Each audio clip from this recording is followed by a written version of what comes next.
Alright, we rolling.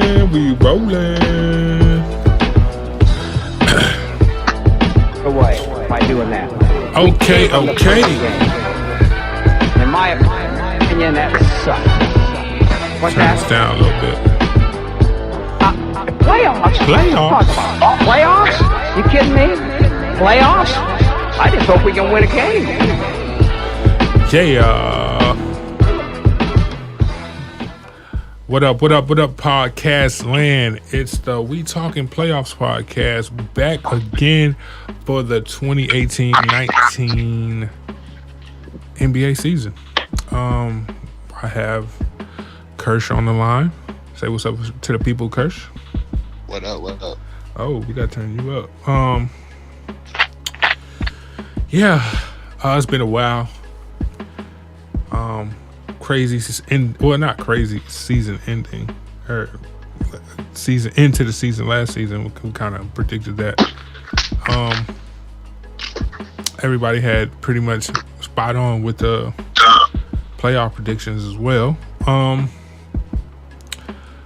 So we just might as well hop right back into the playoff predictions for this NBA season. Well, first, tell the people what you've been up to, Kirsch. The usual. Working on music, grinding. What's your website? BeatsBySicario.com. Cool beans. Check that out, people. That's an X and not BY. That's okay. BeatsXSicario.com. All right. So if you are looking for production, hit him up. It's got what you got as far as hit him up. Check out everything on his site. You need movie scores, production for your album. He got it. Playoff predictions. What do you got for the East, Kirsch? A second, I have it written down somewhere. There we go. In the East, I got Raptors, Celtics, 76ers, Wizards, Bucks, Pacers, Heat. That's about 5, 6, 7, and Pistons. Hey, you can wait for tomorrow to do that. Okay. I dig that. In the East, I was kind of mirrored to yours, but I got Boston, Toronto, 2nd seed, Philly in the 3rd seed, Milwaukee in the 4th seed, Indy in the 5th seed, Wizards in the 6th seed, Cavs in the 7th, and Miami in the 8th. That might flip around. What are you looking at far as the Western Conference? The West, I got Warriors, Rockets, Jazz, Thunder, Nuggets, Lakers, Timberwolves, Pelicans.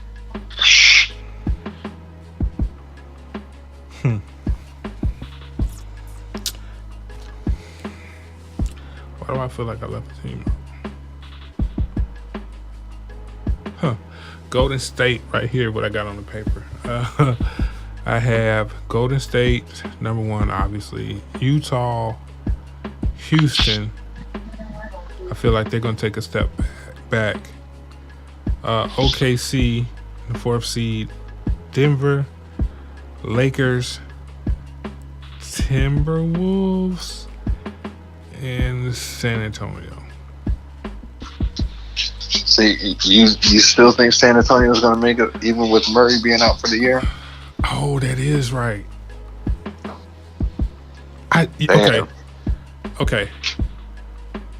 Even with that, I just have an eerie feeling with New Orleans for some reason.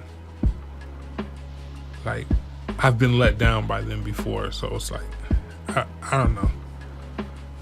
I feel like San Antonio's a safer bet. Pop, if nothing else, with what he has now, He's got DeMar. LA's back. They can make something happen. I see them making a trade for Powell. Not Powell, but Mark for some reason. But I can see them making the playoffs. San Antonio. He's a beast, but I don't see it for New Orleans this year.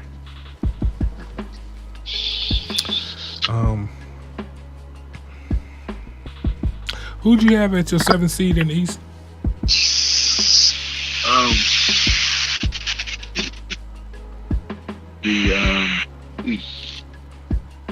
Yeah. You say you had the Heat, and then you had Detroit at 8, right? Yes. Okay. Yes. What do you like about Detroit?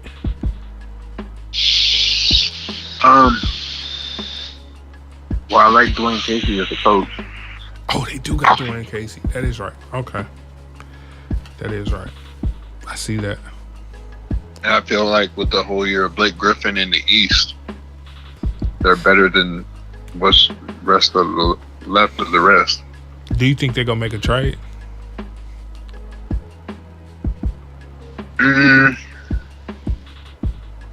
Possibly, but I think they would have to be further ahead in their team development than expected. Yeah, I could dig that. I definitely could dig that. They got a lot of young pieces. Yeah, let me look at their roster real quick. I like with the whole like conventional front court. It's just like I don't know how many games they gonna win. I mean, they are in the East, but with the way that everybody's starting to mirror what Golden State's doing, it's like I don't know.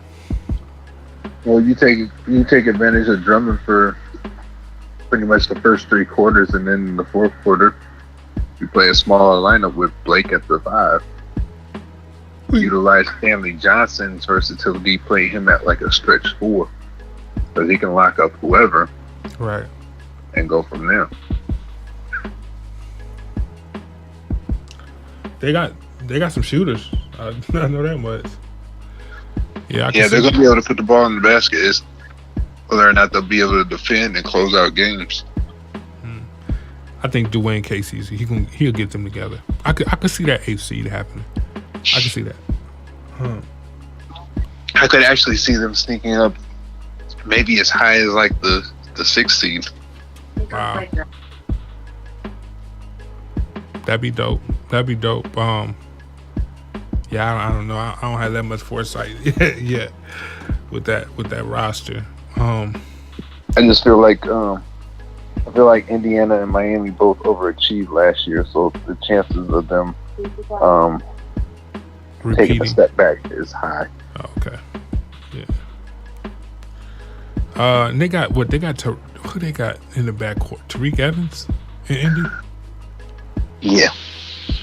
That's what they had. Yeah, so they got pretty much 2 combo guards, in which Tyreek don't like to shoot. Victor will hit an open 3. They just locked Miles Turner in for a 4-year deal. What do you think that's going to do to their roster as far as their front court? Because last year they liked to play Sabonis and Miles Turner at the same time. What do you think that as far as with him getting signed and them showing that they see the worth in Miles Turner, do you think they're gonna almost split minutes with Sabonis this year? I mean, I think they almost had to, because Miles Turner is of value, and he's only a couple years in the league. So basically, they're just giving him that second contract, which most lottery picks would get, regardless. I'm not sold. I'm not sold on him. Like, what does he do that just exceptional. Like, he does a lot of things like pretty good, but for like 4 years, 80 million, like I just don't see him getting that. You know what I'm saying? I mean, I think that's kind of like the standard extension. Like, I see him like I see him kind of in a role of like a Joakim Noah or like a Al Horford. Like, they're not ever going to be like elite, but he's not ever going to be the sole reason that you lose. Okay. I think far as like, well, we got Embiid now, but as far as like big men being the guys you can put the game on his shoulders, like, I think them days are over. What do you think? I'd have to think about that. And I guess it depends on what qualifies as a big man, because if you're just talking like 7-footers, I'd want to throw a unicorn in there. Oh, yeah. I forgot about him. I don't know. I don't know how I feel about him. I liked him the first couple of years, but he's a guy that you really have to build around and get specific pieces to go to the next level. They still got a lot to do, but as far as, you know, building that team, but yeah, they. Do you think they have to get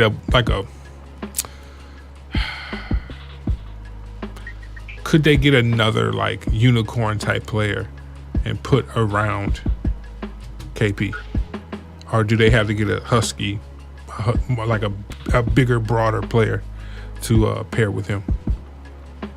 I actually think that Enes Kanter is like the perfect complement for him. Mm-hmm. He's a scorer around the bucket. He's going to do all the dirty work. He doesn't require a whole lot of shots. If he could just be average defensively, Porzingis makes up for him just being average and playing good team defense. Mm-hmm. I think, but I don't really see the Knicks re-upping Kanter. I think they're going to, they're really going to try and develop Mitchell Robinson to play along with Porzingis. Okay. And his role is basically going to be developed like a Clint Capella, where it's defensive rebounding and dunks. Yep. That's exactly what I thought. We had this conversation off air about who I thought he was. Who could, well, shit, right now, I mean, he ain't too far off from Clint Capella, really. Yeah, he just needs to maybe gain a little bit, get a little bit stronger, and knock off a little bit of the rust from not playing for a whole year organized ball. But because, like, far as I remember, I've never seen Clint Capella turn over both shoulders and score. You know what I'm saying? Right. I've seen him do the right hand baby hook. That's it. But you never see him go both shoulders, because I mean, he don't really have to, playing with the people that he play with. But if Mitchell Robinson can get that part of his game down, at least being able to turn over both shoulders, hit a mid-range jumper, he'll be a quintessential pick and roll center. And they definitely have some nice pieces up there. I'd be curious to see what they actually are able to pull off next year in free agency. Hey, I dialed back my prediction about the Knicks being a surprise team. I still think they're gonna shock the NBA this year. I just not enough to put them in my predictions. I got to keep my credibility. I mean, I've maintained, I think they're going to be a tough team to play because they're going to be well coached, but they're going to be so young that they're going to lose a lot of close games and games that they shouldn't lose. Right. that will make them predict higher next year because they'll have that. They'll be battle tested. They'll be battle tested. Plus, they'll have Porzingis coming back and whoever they add in the draft and free agency. I think this year is crucial for them to see where they're going to go next year. This year for the Knicks is what last year was for the Lakers. I like that. How you feeling about Brooklyn? I know this is the playoff show, but I wanted to have a conversation about Brooklyn. I know you are high. I think the backcourt of D'Angelo Russell and Spencer Dinwiddie is going to be intriguing, fun to watch at the least, right? Yes. I like some of their pieces, man. They got the Rondo, what's his name, Jefferson. What's that kid's name? They got Jared Allen is a big guy. They got some foreign guy named Keurig or something like that. Who? Rondé Hollis Jefferson. That's what I'm saying. That's what I'm thinking about. Oh, okay. I believe they still have Damari Carroll as well. They do. They got Kenneth Faried now. Joe Harris. Well, they're gonna be able to shoot the ball. They got Shabazz Napier. Okay. That Curious, Ryan. I ain't even gonna try that name, but I know who you're talking about though. Curious, yeah. 6'9", forward. Yeah. Okay. I think they're gonna be a league pass team. They definitely gonna be a league pass team this year. For me. Speaking of young guys, who's your prediction for Rookie of the Year?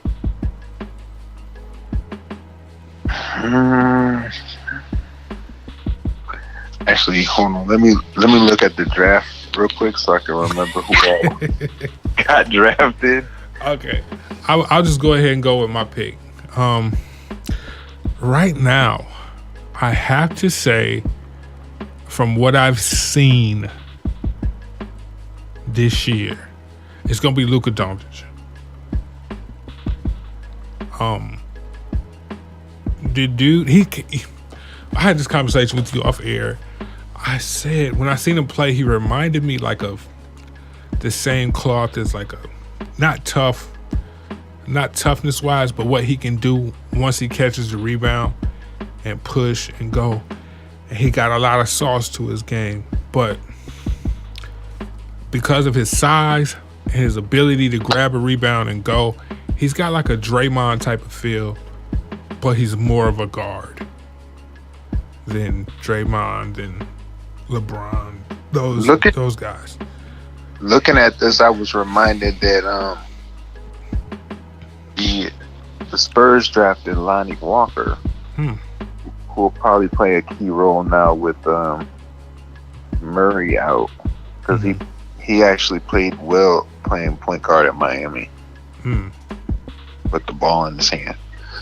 But as far as my Rookie of the Year prediction, I would say for me it would be between Luka, Kevin Knox, and I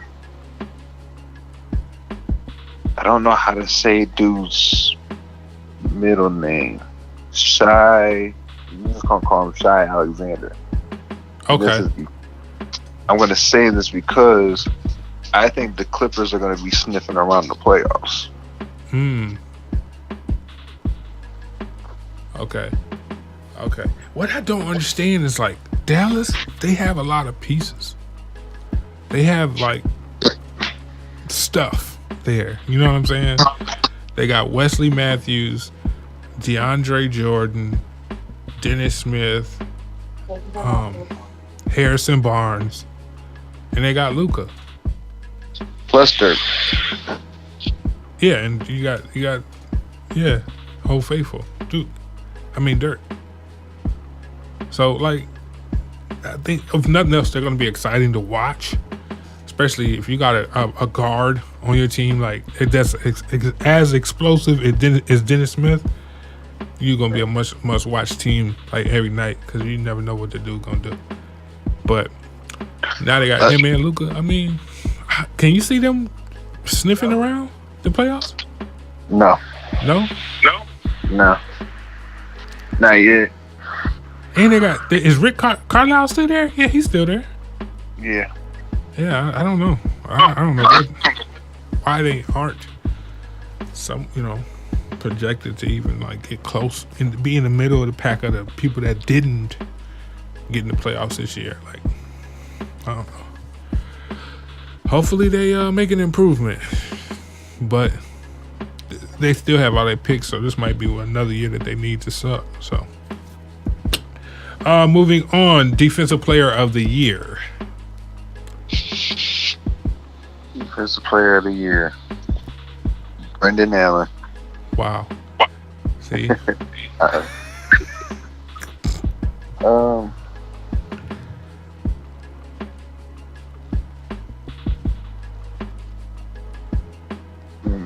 let you think on that. Mine, I'm going to go with Rudy Gobert.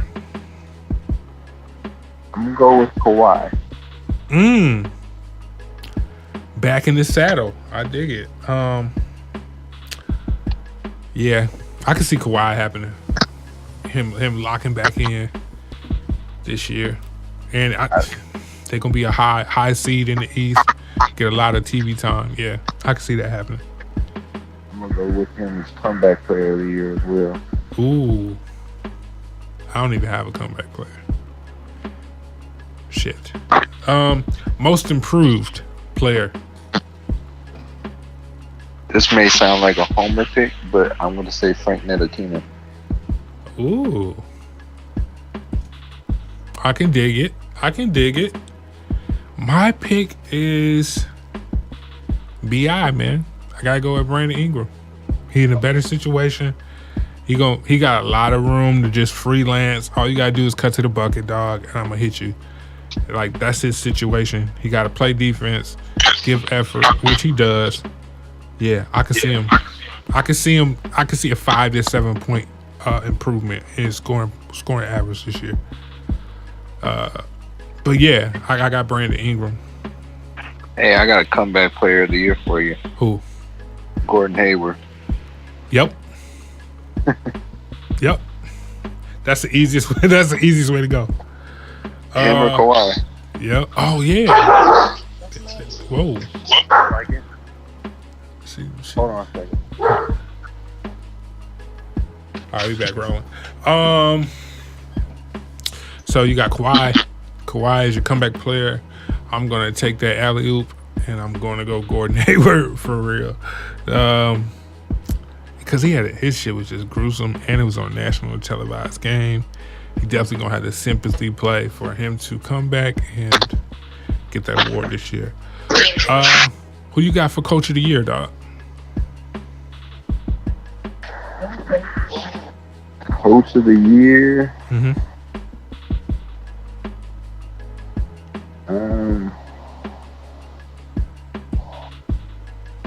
I'm gonna go with the safe bet and say Steve Kerr. Word? Why you pick him?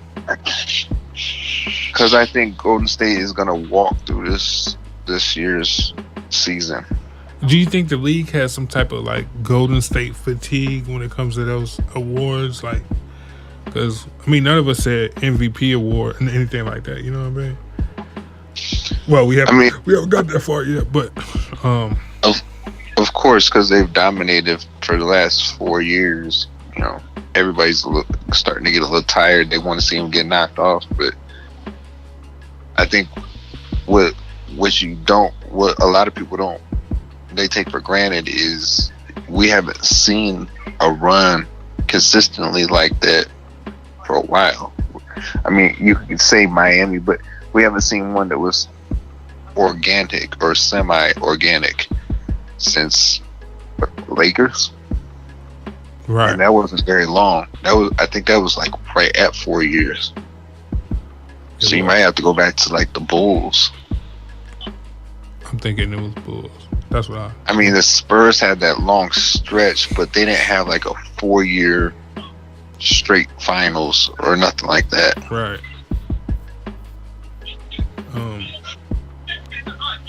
I can dig that. I can dig that answer.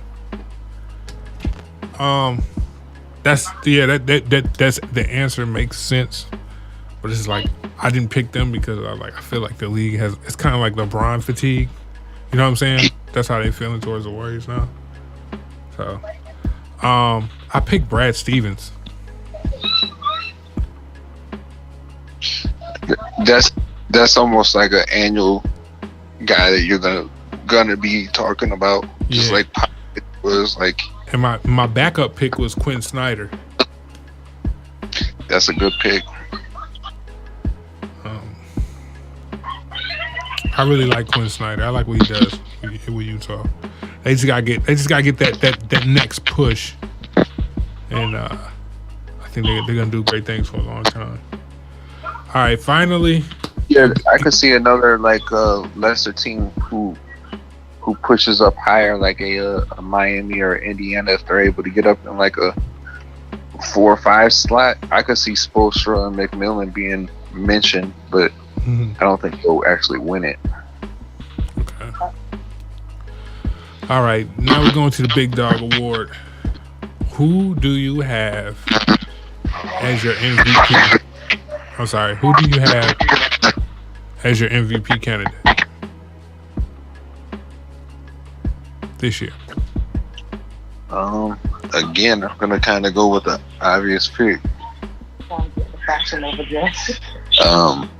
And go with KD. I think KD shows out, and like I said, I think Golden State walks through the regular season. That's another name that we didn't mention, but I could see him being in the top 3 for Defensive Player of the Year. Is Draymond. Oh yeah, most definitely.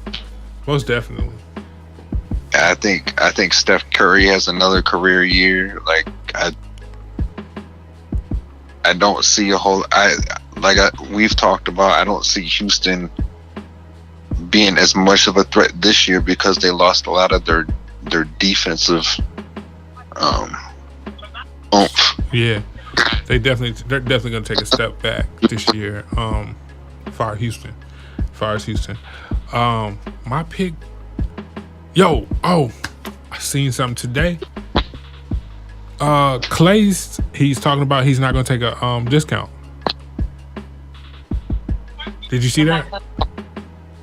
No, I didn't. Yeah, that's we got to put a pin in that, but that's gonna come up here before the season is over. Well, it's probably gonna come up all through the season, but yeah. My pick, I got Kawhi winning MVP this year. Just something's telling me Kawhi. As far as the Clay thing, I see Golden State paying him. I see KD leaving. Most definitely. That was the conversation I was gonna go with, but I didn't want to do that. But yeah, I think that's the other shoe dropping is KD leaving. I think it's very important to ownership, especially with them going to San Francisco next year, to keep Clay, Steph, and Draymond. Mm-hmm. Most definitely. Yeah, man. I don't have anything else, man. I try to keep it under a half hour. We did a great job. Mike, we will call you on the next call. You will be part of that. I know you don't get off. You ain't even got off work yet. But, Kirsch, give him your social, man. Your social medias. I was like, I'm not giving them my social security. That's the new social security is your socials. Everything is at Beats by Sicario. That's Beats X Sicario. That's dope. Bren'Telligence, everything, man. Yeah, I have nothing else I wanted to talk about. I mean, we got a long season. The games are about to come on in 15 minutes, so we're gonna wrap this up. Would you trying to do this next week? Yep. All right, we'll see y'all next week, man. Peace out. Thanks for being on the call, Kirsch. All right. All right, now.